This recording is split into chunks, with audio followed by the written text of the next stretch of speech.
Gente, beleza? Bom, na aula de hoje, a gente vai tratar a respeito de um assunto que, assim, ele passou por nós o ano inteirinho. O ano inteirinho a gente falou sobre esse assunto de maneira direta e indireta, né? Na verdade, a gente falou muito de maneira indireta. A gente vai usar essa aula justamente para falar sobre ele diretamente, né? Você fala, ué, professor, mas classe de palavras? Classe de palavras é aquele assunto que a gente tratou lá no comecinho do ano, né?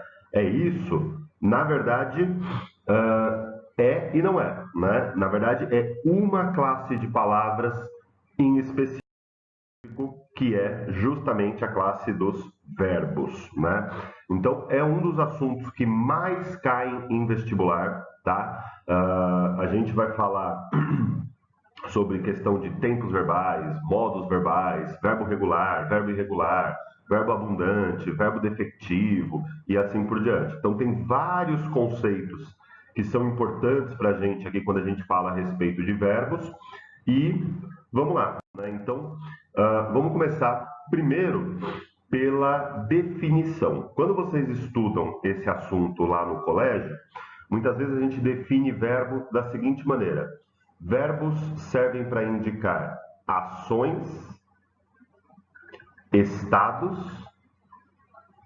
ou fenômenos da natureza. Está errado isso? Não está errado. Porém, aqui a gente está olhando apenas um aspecto dos verbos, né? Quando você fala que os verbos servem para indicar ações, estados e fenômenos da natureza, você está olhando para o sentido, você está olhando para o aspecto semântico, né? E muitas vezes isso daqui é um tanto falacioso, um tanto problemático, porque se eu disser para você assim, indicar ações, sei lá, agressão. Agressão é uma ação.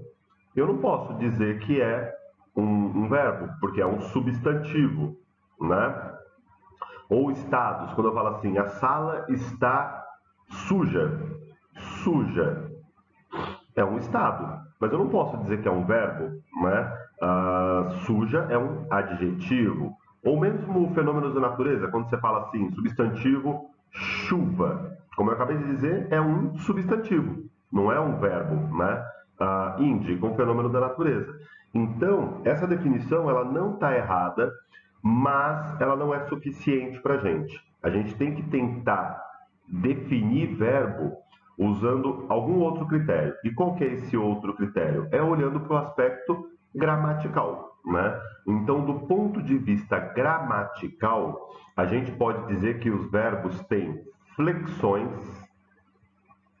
de número, ou seja, os verbos têm singular e plural, né? Mas até aí substantivos também têm. Tem flexão de pessoa, primeira, segunda, terceira pessoa, que é uma coisa, por exemplo, que substantivos não têm. Mas pronomes têm, né? Pronome de primeira pessoa, pronome de segunda pessoa. Agora, os verbos têm outras duas flexões que só eles têm, que são as flexões de modo e de tempo.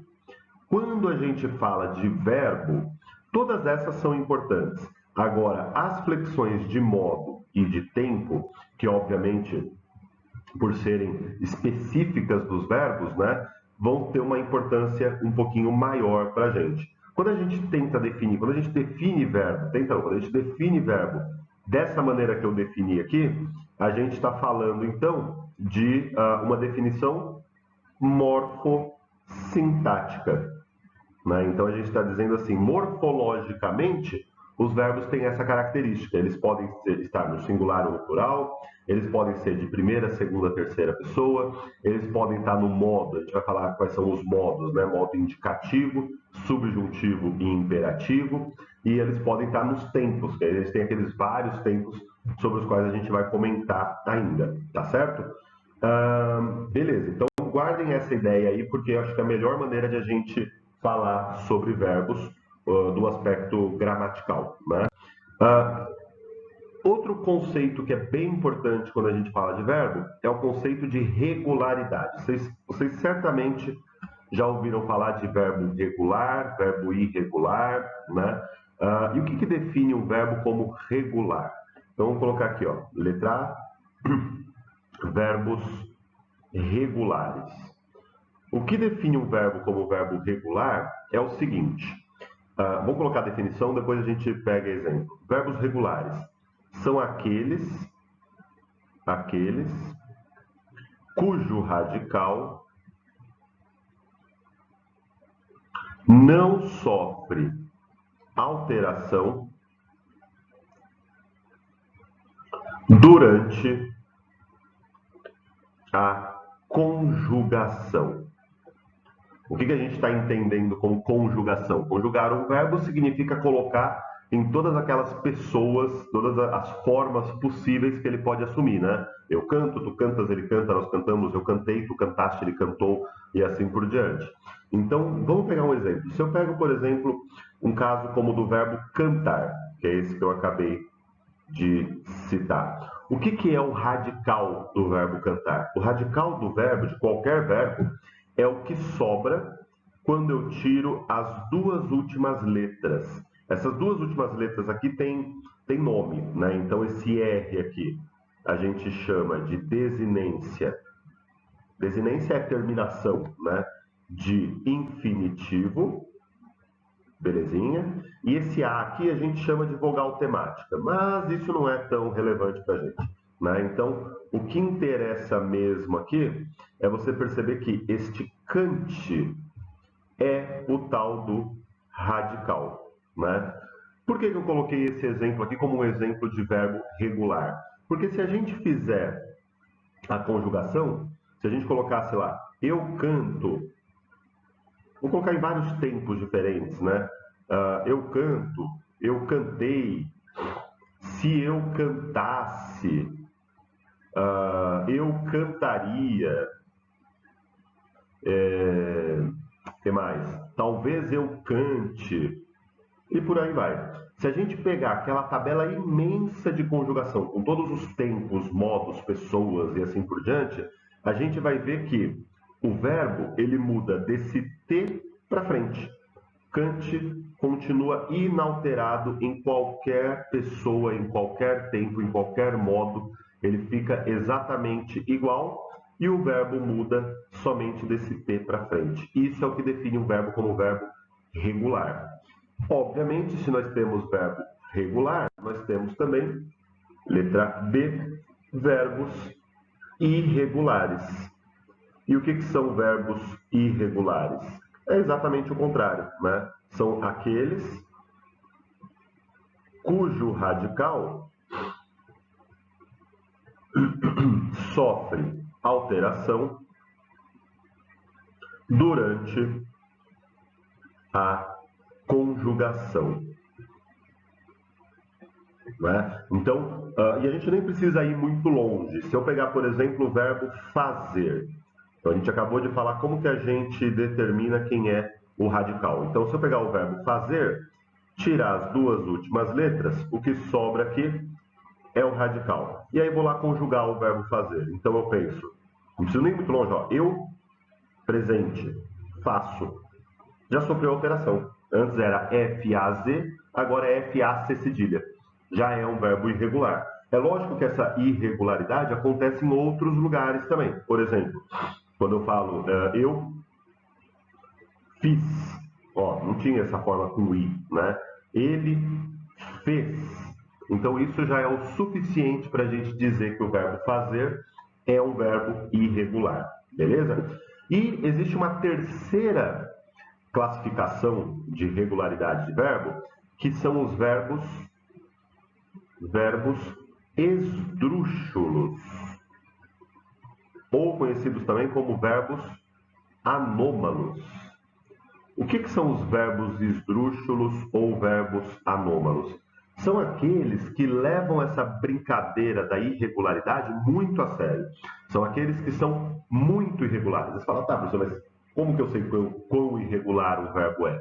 Vou dar uma ideia interessante. São verbos que a gente sequer consegue dizer quem é o radical, né? Então, vou dar um exemplo, assim, máximo disso. Verbo ir. Como que a gente falou que a gente acha o radical? Se eu tiro as duas últimas letras, o que sobra é o radical. Se eu tirar as duas últimas letras desse verbo aí, o que sobra? Nada, né? E aí a coisa piora, porque aí quando eu vou conjugar, vira eu vou. Olha bem, V-O-U. Não tem uma letra que coincide com a forma original IR, né? Aí no passado, eu fui. Eu fui à casa do meu amigo, né? Ou seja, completamente irregular, é difícil até a gente dizer quem é o radical em verbos como esse. Outro verbo que é esdrúxulo, o verbo ser. Falar, professor, fácil, né? O verbo ser. Se eu tirar as duas últimas letras, o radical é o S, né? Beleza, aí você pensa lá, eu sou. Você fala, olha o S aí, ó. Só que aí tu és, ele é. Aí eu vou pro passado, eu era. E tem um outro passado, eu fui. Ou seja, é um verbo extremamente irregular. E o que, que acontece com esses verbos? A gente só sabe conjugar esses verbos porque a gente só sabe conjugar esses verbos porque a gente usa. Mas quando a gente chega em algumas formas aí que a gente não usa muito, a gente engasga. Então, se eu pegar, por exemplo, o verbo ir, eu vou conjugar o verbo ir. Eu vou, tu vais, ele vai, nós vamos e o vós. Olha aí, ó. A gente engasga agora, por quê? Porque é um verbo que a gente não usa. E como ele é esdrúxulo, a gente não consegue nem pressupor como é, né? É vós ides. Não tem como, né? Então, e eles vão. Então é completamente, ele não segue nenhum tipo de padrão. Isso é importante para a gente porque na aula da semana que vem a gente vai falar sobre conjugação dos tempos e tal, e a gente vai ver que para os verbos irregulares, esses daqui da letra B, existe, apesar de o radical mudar, existe um padrão de mudança. Ele não muda em qualquer lugar. Ele muda em determinados lugares específicos e tal, tá? E aí a gente vem para um conceito que talvez seja novidade aí para alguns, que é o conceito de verbos defectivos. Bom, o que, que é um verbo defectivo? Vamos colocar a seguinte definição. São aqueles que apresentam conjugação incompleta. Como assim, professor?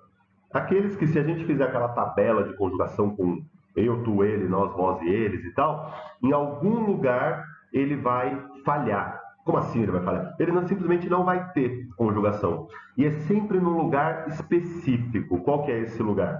É sempre no presente. Então, vou pegar um exemplo aqui. Vou pegar lá, por exemplo, o verbo abolir. Vamos supor que você é Princesa Isabel e você está escrevendo a Lei Áurea. E aí você diz assim: a partir de hoje eu. Você quer usar o verbo abolir. Parará a escravidão. Como é que você diria isso? Eu. Aí com certeza passou na sua cabeça: eu abolo a escravidão. Eu abolo a escravidão. Vou colocar assim, ó. Eu abulo a escravidão. Eu abelha a escravidão. Não, nada a ver, né? Olha que interessante, simplesmente não existe. Então, o verbo abolir, na primeira pessoa, no presente, não tem. Você fala, como é que faz então, professor? Não faz, né? Então você tem que achar uma outra possibilidade. Eu estou abolindo, eu vou abolir, eu declaro a abolição, né? Um outro verbo que é defectivo também, o verbo falir. Verbo falir, de ir à falência. Então você fala assim, no passado, beleza, inclusive o abolir. No passado eu poderia dizer, eu aboli, certo? Agora, o falir, mesma coisa. Eu fali, fui à falência. E no presente, eu falo, eu falo, eu falho, eu fela, eu simplesmente não existe. Né? Então como é que fala? Não fala. Né? Então você tem que achar uma outra possibilidade aí para dizer o que você pretende dizer. Um verbo que eu acho que é bem interessante a gente comentar aqui como verbo defectivo e que é um exemplo bacana para a gente falar sobre variação linguística é o verbo tossir. O que acontece com o verbo tossir? Lembra que eu falei que o verbo ele é defectivo sempre no presente, né? Então, eu tuço. Você fala, ué, professor, eu falo, eu tuço. Já vi gente falando eu tosso também. Você fala assim, eu todos os dias pela manhã eu tuço bastante. Todos os dias pela manhã eu tosso bastante. Olha que interessante, essas duas formas aqui não existem do ponto de vista de norma culta. Elas não são previstas na norma culta. Porém, a gente passou a usar, né? E a gente está usando aí sem problema nenhum. Então é interessante porque, apesar desse verbo ser defectivo, o uso forçou tanto a barra que passou a ser até possível que a gente encontre pessoas falando dessa maneira e a gente entende o que a pessoa está falando, tá? Mas saiba que do ponto de vista de norma culta, são formas que não existem, belezinha? Bom, gente, um outro conceito que é muito importante para a gente, eu diria mais importante ainda do que o conceito de verbos defectivos, é o conceito de verbos abundantes, né? Então a gente definiu verbo defectivo como aquele que tem a conjugação falha, né? Aquele cuja conjugação tem buracos, tem lacunas. E o verbo abundante é aquele, ou são aqueles, vamos colocar assim, ó, são aqueles que apresentam mais de uma forma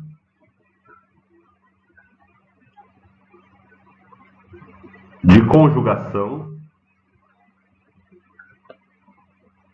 que apresentam mais de uma forma de conjugação em determinado ponto, né? A gente disse que o verbo defectivo é aquele cuja conjugação falha em qual ponto? No presente. O verbo abundante é aquele que tem mais de uma possibilidade de conjugação também num ponto específico, que é qual? O particípio.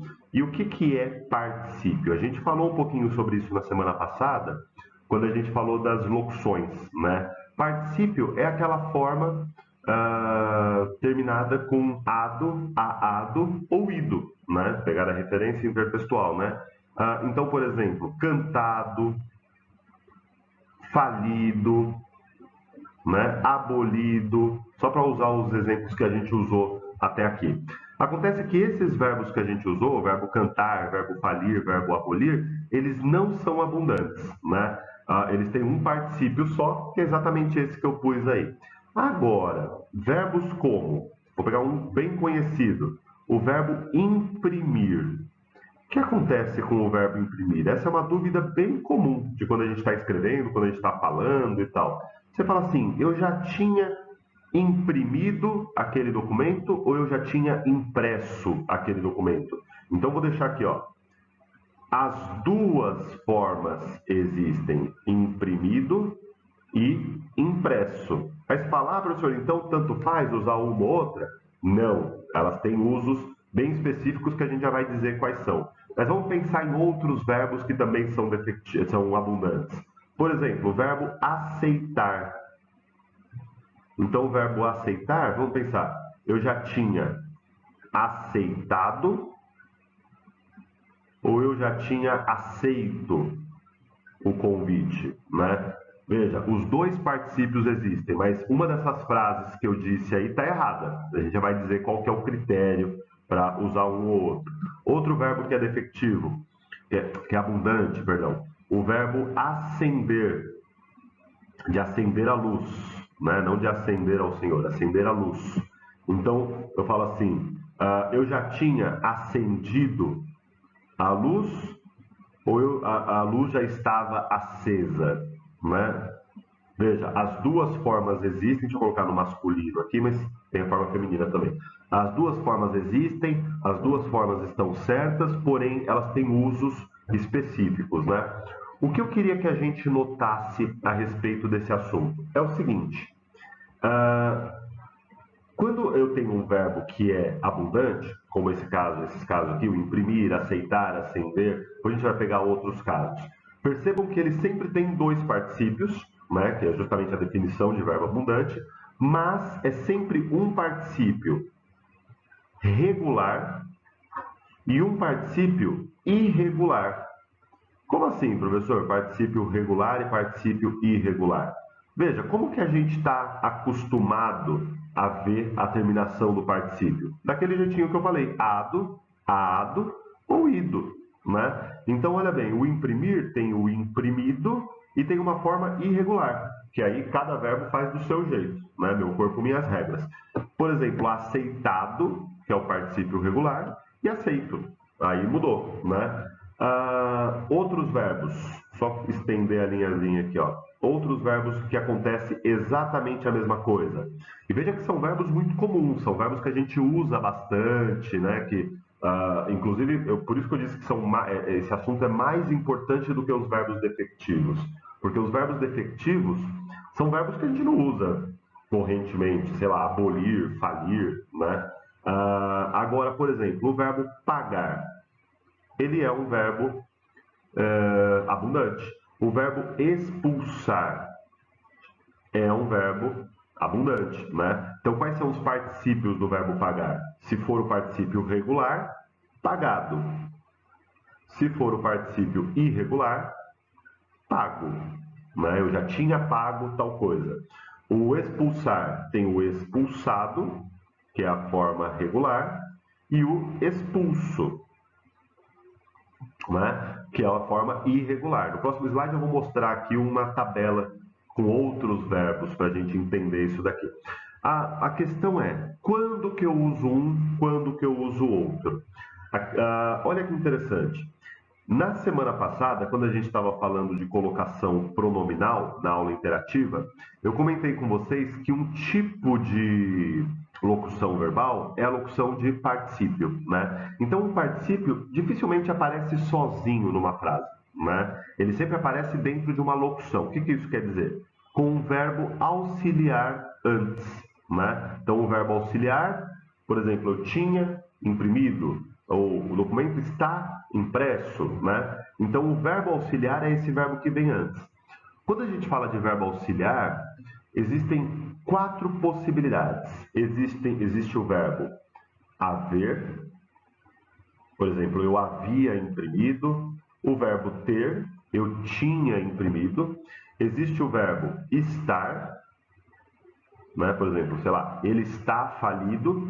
E o verbo ser, ele é, sei lá, essa canção foi cantada ontem, né? Foi verbo ser.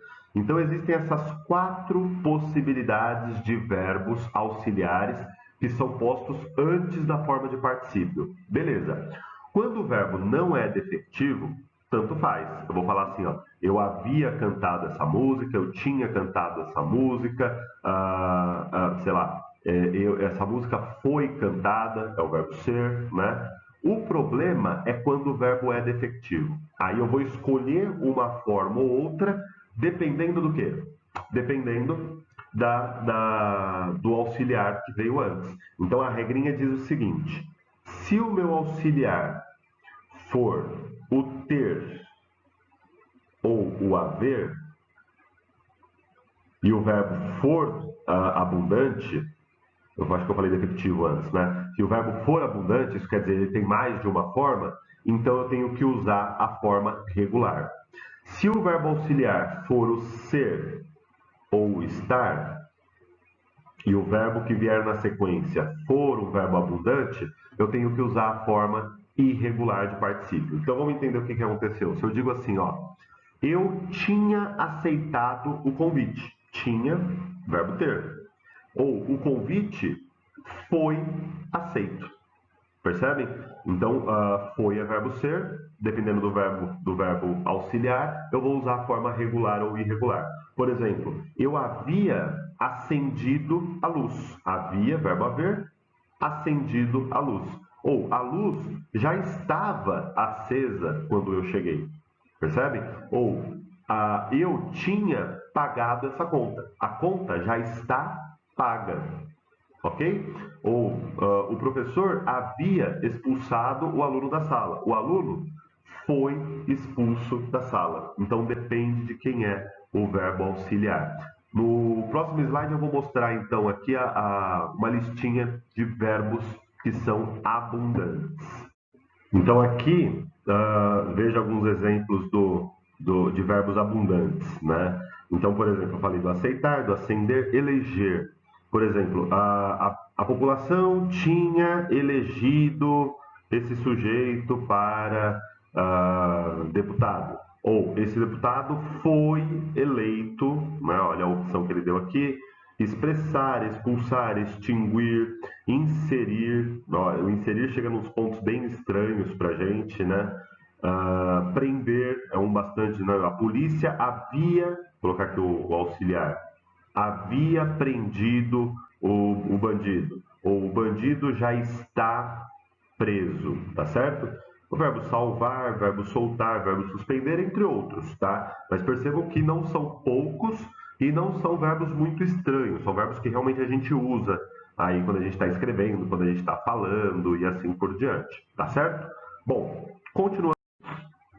A gente começa então a tratar aí de alguns conceitos de verbo que vão desembocar na questão dos tempos verbais, que a gente vai tratar só na semana que vem, tá bom? Senão o vídeo vai ficar muito extenso. Então, o que a gente chama de formas nominais? São três. Quais são essas três? O particípio, ou melhor, vou colocar na ordem, uma ordem melhor aqui. O infinitivo, o gerúndio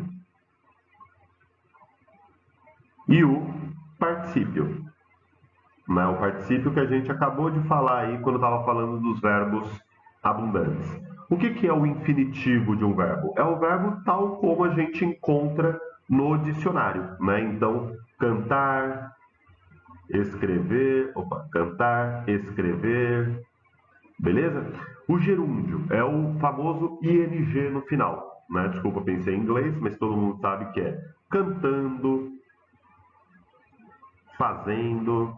Opa, eu usei outro aqui, então deixa eu só colocar aqui, ó. Fazer, escrevendo, né? E o particípio, que a gente tem que tomar um pouquinho de cuidado, porque alguns têm particípio regular, é o caso do cantar, né? Então, cantado. Outros têm particípio irregular, por exemplo, do fazer é feito, não é fazido, como a gente ouve às vezes por aí. E do escrever também não é escrevido, mas é escrito.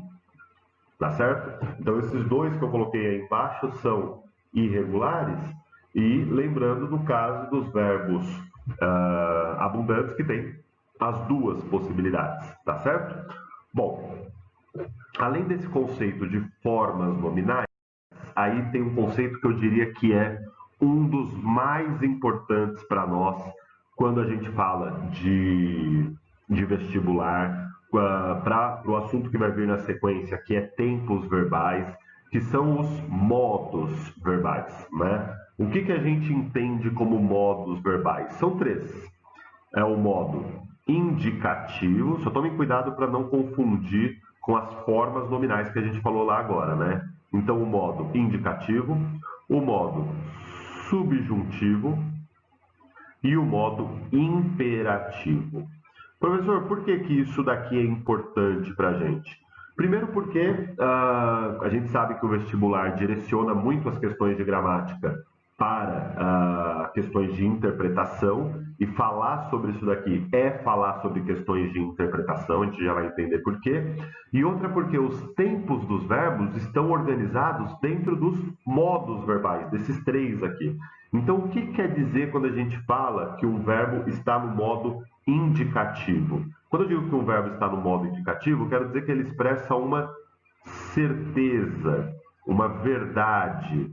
Ou seja, percebe como isso daqui está ligado à interpretação? Né? A ideia do modo indicativo é que aquela ação seja recebida pelo meu interlocutor como algo certo, como algo verdadeiro. Né? Já o subjuntivo expressa uma hipótese, uma possibilidade, um desejo, né? É o que está no campo do que ainda não se realizou, ou da hipótese mesmo. E o modo imperativo, que vocês se lembram bem, o modo imperativo é aquele que pode expressar uma ordem, um pedido, um conselho.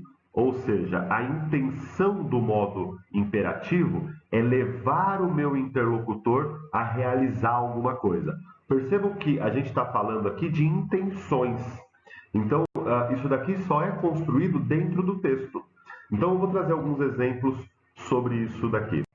Bom, gente, e aí eu trouxe então uma questão da Unicamp do ano passado, né?